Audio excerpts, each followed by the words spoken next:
In the summer of 1876, the United States was absorbed in celebrating its centennial. Politicians and the public were looking forward, showcasing the nation's industrial might in Philadelphia. Then, on July 5th, a steamboat called the Far West docked in Bismarck, Dakota Territory, carrying a military dispatch that brought the celebrations to a complete halt. The message carried a fact the public found almost impossible to process. Lieutenant Colonel George Armstrong Custer, along with every single man in his immediate command of 5 cavalry companies, was dead. Over 200 soldiers had been wiped out in a single afternoon near a river called the Little Bighorn. At the peak of America's belief in its own military invincibility, a coalition of Lakota and Cheyenne warriors had completely dismantled an elite cavalry regiment. The public was outraged. The political establishment was panicked. To contain the fallout, the government desperately needed someone to blame.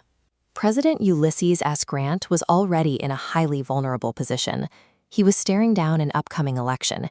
His administration was drowning in corruption scandals, and his heavily promoted Indian peace policy was clearly collapsing.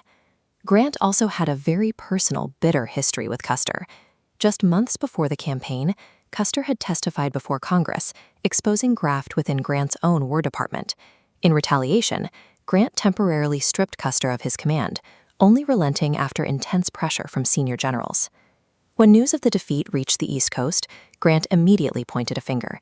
He publicly labeled the disaster an unnecessary sacrifice of troops, stating bluntly that it was brought on by Custer himself. For Grant to survive politically, the narrative of the military disaster had to be neatly contained. The fault could not lie with federal policy or with the War Department's logistics. It had to be buried with the dead commander on the claims of Montana. The military establishment quickly fell in line. General Alfred Terry, Custer's commanding officer, drafted a secondary confidential report on July 2nd, strategically shifting the narrative of how the battle was lost. This document shows Terry's confidential dispatch.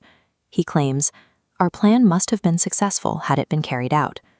A footnote explains that due to a communication foul-up, this message reached the press first, cementing the narrative of a disobedient Custer before any investigation began.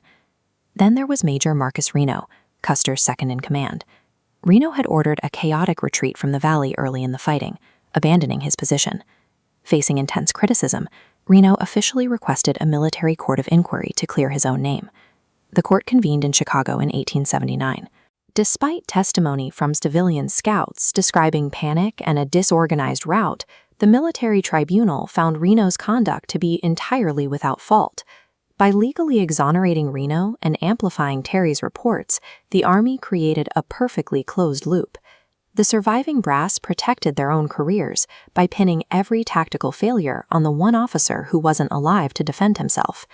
While the Army focused tightly on tactical blame, they ignored a much darker reality unfolding in Washington, a reality rooted in the Belknap trading post scandal.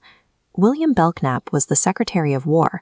For years, he ran a highly lucrative scam, taking kickbacks in exchange for granting sole authority to run trader ships at military forts out west. Because of this monopoly, soldiers were forced to buy overpriced supplies and were issued inferior, cost-cutting weapons. Meanwhile, local Lakota and Cheyenne warriors were legally purchasing highly effective, modern repeating rifles from those very same corrupt trading posts. This is the standard Springfield Model 1873 carbine. Chosen for cheap mass production, its flaw was the copper ammunition. During rapid fire, the copper expanded and jammed. The extractor tore the casing high off, forcing soldiers to dig out spent shells with knives under heavy fire. Custer knew exactly what was happening. Just 3 months before his death, he sat in front of a congressional committee and testified under oath about Belknap's corruption and the stolen supplies weakening his men. The 7th Cavalry rode into combat with compromised weapons, outgunned by an adversary equipped through the very corruption their commander had tried to expose. It was a lethal failure of supply, driven entirely by federal greed. The government's attempt to isolate all the blame on Custer met an immovable force. His widow, Elizabeth Libbie Custer.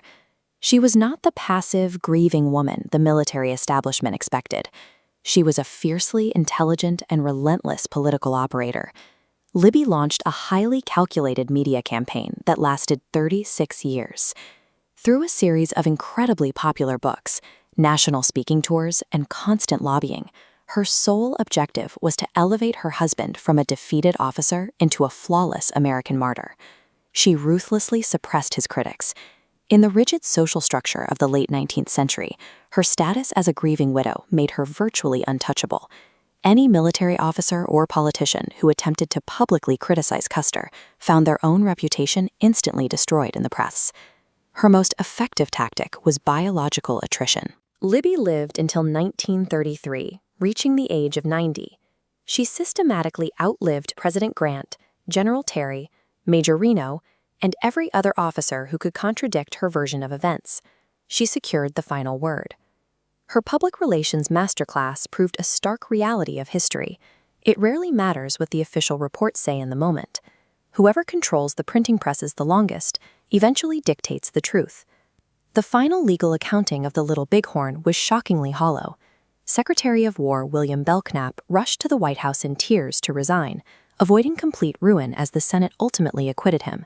He never saw a day in prison. In the military, not a single surviving commanding officer was ever formally punished or court-martialed for the breakdown in communication, the failed supply lines, or the disastrous retreat from the valley. The actual fighting at the Little Bighorn was over in a matter of hours. The political cover-up required decades to fully execute. The Battle of the Little Bighorn remains one of the most famous military encounters in American history. The shock of the tactical defeat on the plains was devastating, yet the true legacy lies in how the government spent the next century hiding the systemic corruption that guaranteed it. To understand exactly how the battle collapsed in real time, we have to look closely at Major Reno's highly controversial retreat from the valley. Subscribe to the channel to see that investigation in our next episode.